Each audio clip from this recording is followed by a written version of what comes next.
Vous êtes bien? Moi, je suis très bien, merci Seigneur. On va passer un bon petit moment.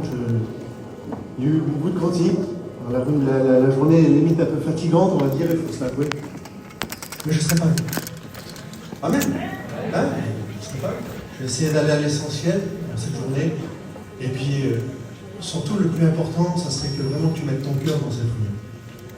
Le mot de Dieu, j'en ai la certitude que c'est le mot de Dieu dans cette journée.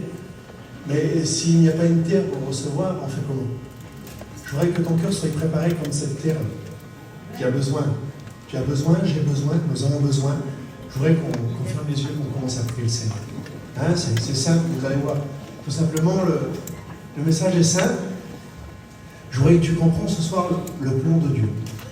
Alors, qu'est-ce que c'est le plan de Dieu? C'est tout simplement parce qu'il t'aime. C'est tout simplement son Fils donné pour toi. Et je voudrais qu'on partage quelques passages, quelques textes ensemble, pour que tu comprennes quelque chose. Alléluia. Merci Seigneur. Alors ici, j'ai mon copain d'études. Je voudrais que Bozo ait pris pour moi. Alléluia, on prie ensemble. Seigneur, nous voulons te louer, te rendre ton grâce et te dire merci dans cette soirée. Oh Seigneur mon Dieu, sur la vie de jeunesse, sur nos jeunes qui sont là, Seigneur, que tu puisses les bénir à chacun. Que tu puisses te servir de ton serviteur comme un canal de bénédiction dans cette soirée. Seigneur, étends tes mains par ton Saint-Esprit, mon roi. Seigneur, je te dis merci d'avance pour tout ce que tu vas faire, Dieu. Amen.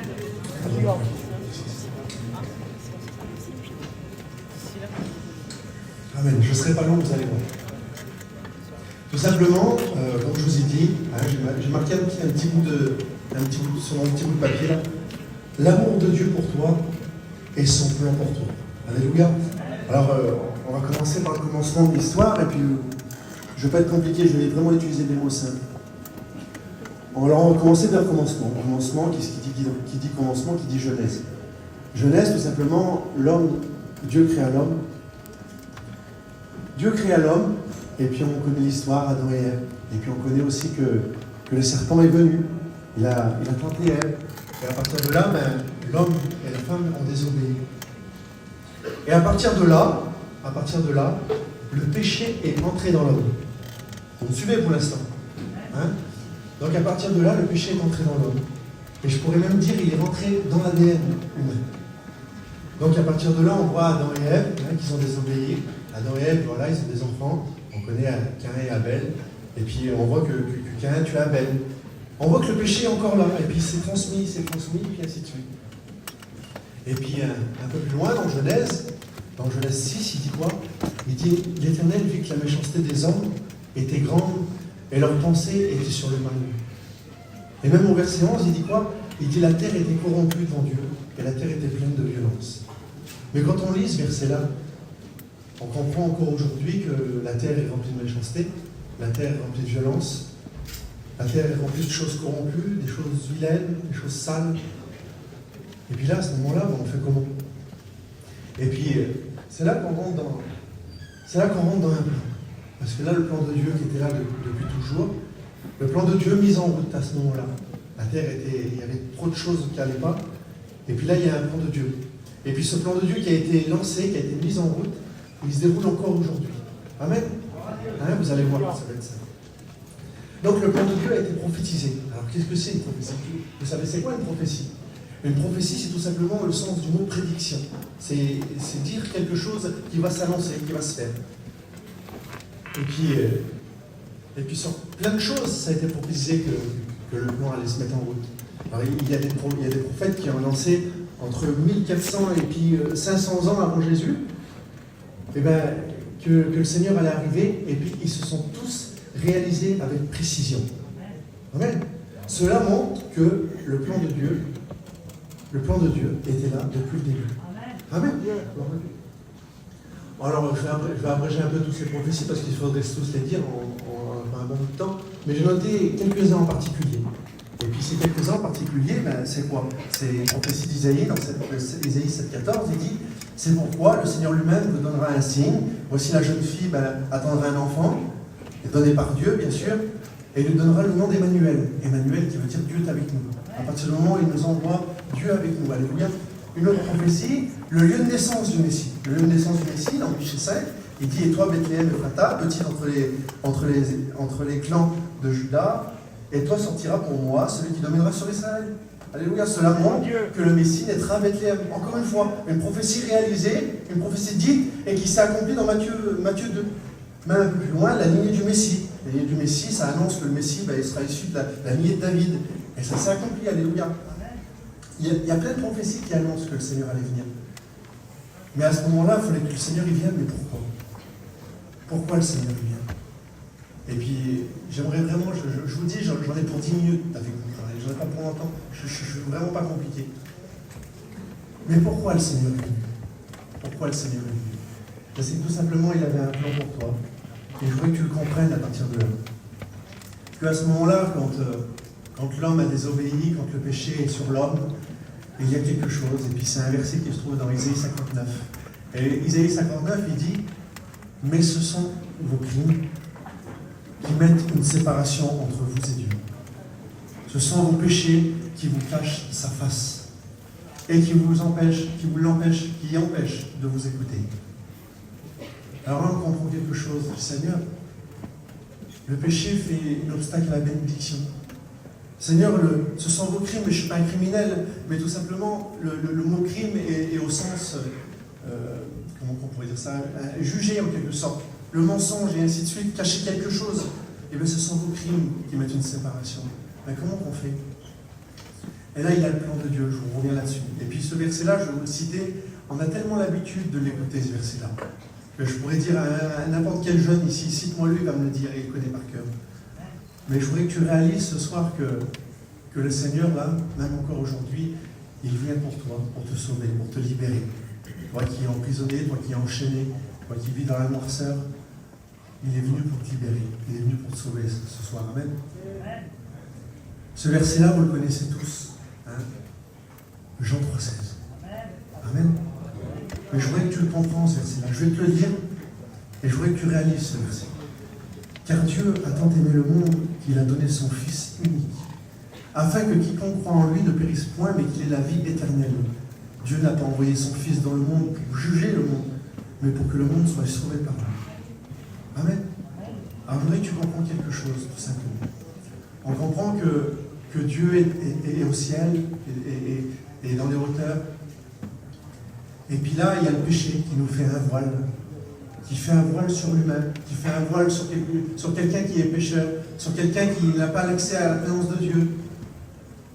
Et puis là, je voudrais que tu comprennes juste avec un petit simple geste. Alors, par exemple, on va dire que nous l'humain, là, on est la bouteille. Là.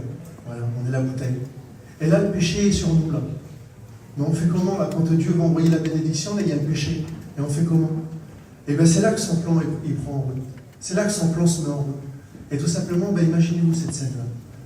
Que Jésus était au ciel avec son Père dans sa royauté. Il avait tout pour lui. Alléluia, il avait tout pour lui.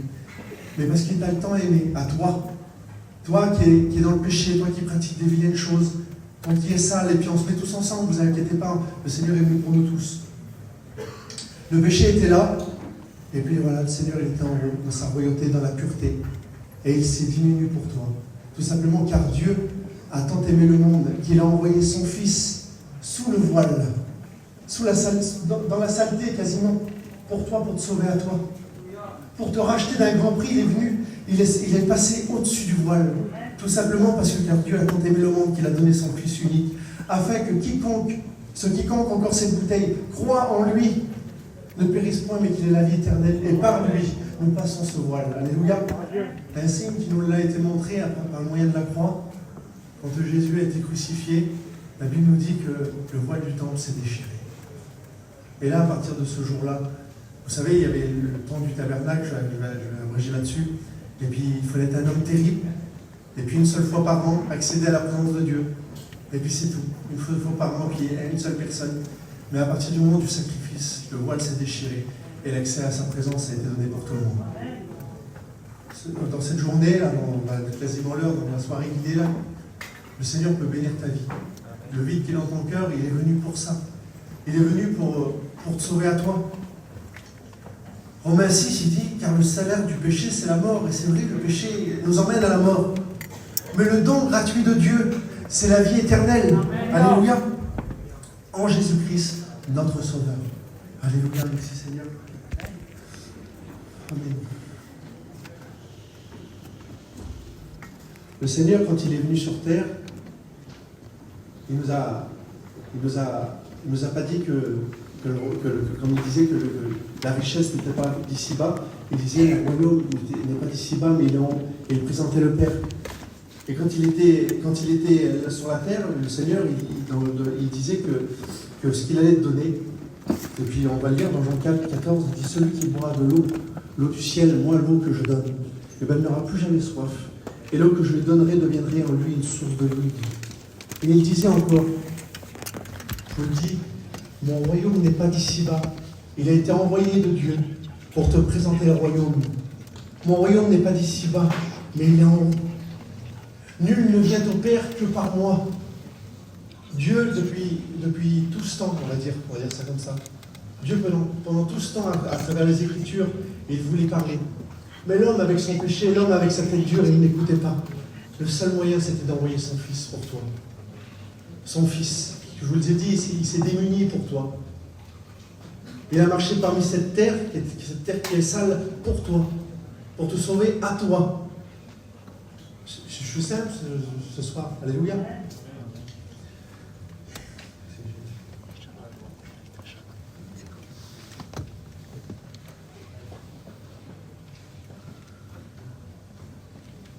Vous savez,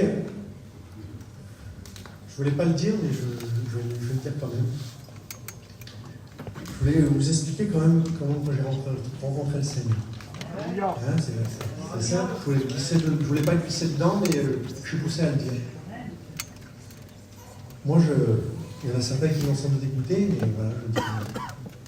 J'ai grandi dans un foyer qui connaissait l'Évangile. Mon père prêchait depuis que je suis tout petit. Et puis j'écoutais les réunions, j'écoutais ce que l'homme disait, et puis même j'écoutais plusieurs fois même mon père prêcher. Et puis moi, ce que je disais dans ma pensée, moi je disais, c'est combien que j'ai le temps, tout ça. Combien que c'est pour les vieux, tout ça. Moi j'ai le temps, je suis jeune. Et puis, à ce moment-là, je voyais ça pour plus tard. Je vous le dis souvent, moi ce que j'aimais dans une réunion, c'était la musique, c'était les cantiques, la guitare, le piano, j'aimais bien ça. Donc quand c'était le moment d'écouter les cantiques, j'écoutais. Mais quand c'était le moment de venir écouter la parole, c'était un peu plus compliqué, c'était long, et puis voilà, je voulais passer à autre chose. Et puis je le sais dans cette journée-là qu'il y en a qui sont comme ça. Quand c'est le moment d'écouter la parole, ben, j'en ai vu plein aussi qui sont partis dehors. Et puis un jour, voilà, j'ai été à une réunion de jeunesse, et puis je voulais voir mes copains. Mais sauf que ce jour-là, mes copains, ils n'étaient pas là. Et puis je m'avais assis sur un coin comme ça, et puis il y avait les chants de cantiques, c'était merveilleux, c'était beau. Et puis dès que là c'était le moment d'écouter la parole, et moi la seule chose que j'ai fait, c'est que je m'avais tourné pour regarder la porte, pour voir si je pouvais sortir, si je pouvais m'en aller. Et puis à ce moment-là, quand je me tourne et puis que je regarde la porte, il y avait du monde devant la porte, et j'avais honte de sortir. Alors ce que j'ai fait, je suis resté assis, concentré là, à ce moment-là, puis pensif. Et puis là j'ai commencé à écouter la réunion. Et puis là, le pasteur a commencé à parler. Il a commencé à parler d'angoisse. Je dis, tiens, mon oreille a fait tilt. Il a commencé à parler d'oppression. Il a commencé de parler de sensation d'abandon, d'être seul, d'être incompris. Je dis, Seigneur, il parle pour moi, Seigneur. Je le connais. Et puis je dis, alors c'est ça alors quand on écoute la parole alors. C'est ça alors quand il nous parle. C'est ça alors quand on écoute ces paroles-là et que ça nous fait du bien alors.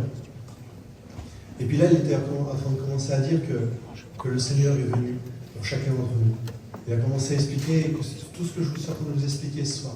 Le plan de Dieu pour ta vie. Que le Seigneur s'est démuni pour te sauver à toi. Il s'est tellement démuni qu'il a fallu un sacrifice. Et ce sacrifice a fait, tout simplement, il s'est donné lui-même. Sa chair qui a été meurtrie, son sang qui a coulé, pour que tu sois guéri, pour que tu sois sauvé, pour que tu sois purifié. Et j'écoutais ça, je dis, c'est pas possible, comment c'est grand. C'est ça alors, Seigneur, ton plan. Et puis j'ai fermé les yeux. Et j'ai dit, Seigneur, comment je te connaissais, Seigneur, que de nom. Je savais que tu t'appelais Jésus. Je savais qu'il y avait Dieu. Je savais qu'il y avait le Saint-Esprit. Mais combien que ce n'était pas dans ma vie, ça. Seigneur, combien à partir de ce jour-là, puis je voudrais que ce soit ta prière dans cette journée. Seigneur, c'est vrai alors que tu libères. C'est vrai, Seigneur, que tu purifies tout péché. C'est vrai, Seigneur, que les chaînes qui sont sur ma vie, Seigneur, tu peux les ôter. Les blocages, Seigneur, quand je veux recevoir quelque chose, tu peux les ôter sur ma vie. Et tout simplement, c'est le péché qui est sur ma vie. Seigneur, tu peux l'enlever. Eh bien oui, le Seigneur peut le faire. Le Seigneur peut enlever tout ça. Je l'ai fait, je dis Seigneur, Seigneur, je te connais que de nom, mais je ne te connais pas intimement, Seigneur. Mais Seigneur, révèle-toi dans ma vie. Seigneur, je veux te connaître intimement. Et je vous le dis, la présence de Dieu, elle est inexplicable, on ne peut pas expliquer. Si on pourrait expliquer la présence de Dieu, ben les mots seront beaucoup trop petits. Mais j'ai trouvé un terme, en quelque sorte, à la présence de Dieu. Je ne veux pas être déplacé, vous avez compris, mais vous avez déjà pris une douche bien chaude. Ça fait du bien. Mais là, j'ai l'impression que la présence de Dieu, c'est une douche bien chaude, mais de l'intérieur. On n'arrive pas à expliquer. Ça fait du bien, on se sent bien, on est détendu parce que le Seigneur nous visite. Sa présence, l'explication, vous avez compris, c'est la plus simple que je peux trouver. Mais on se sent bien. Et vous savez, après une bonne douche, quand c'est le moment de dormir, on est bien, on est détendu. Et bien voilà la présence de Dieu. La présence de Dieu qui nous détend, qui nous fait du bien. Et on ne peut pas expliquer, mais on se sent bien. Et bien voilà la présence de Dieu. Et la présence de Dieu, veut descendre sur toi dans cette soirée. La présence de Dieu veut te remplir. Le plan de Dieu pour toi, c'est tout simplement parce qu'il t'a aimé. Il t'a aimé dès le début. Il a vu que l'homme était souffrant. Il a vu que l'homme était sans échappatoire en quelque sorte. Et bien le plan de Dieu là, s'est mis en route pour toi ce soir. Encore d'actualité. Sa vie a été donnée pour toi, afin que tu sois libéré. Son sang a coulé pour que tu sois purifié de tout péché. Vous me suivez ce soir? Vous êtes là? Le Seigneur, il s'est donné pour chacun d'entre nous. Le message est simple. Et je vais même m'arrêter là. Je vais arrêter là parce que je veux qu'on puisse aller. Tout se fait dans sa présence. Le message a été dit, a été clair. J'aurai une page en plus, mais la page en plus, voilà, ça serait rajouter la même chose. On compte tous ces points? Allez, tous ensemble.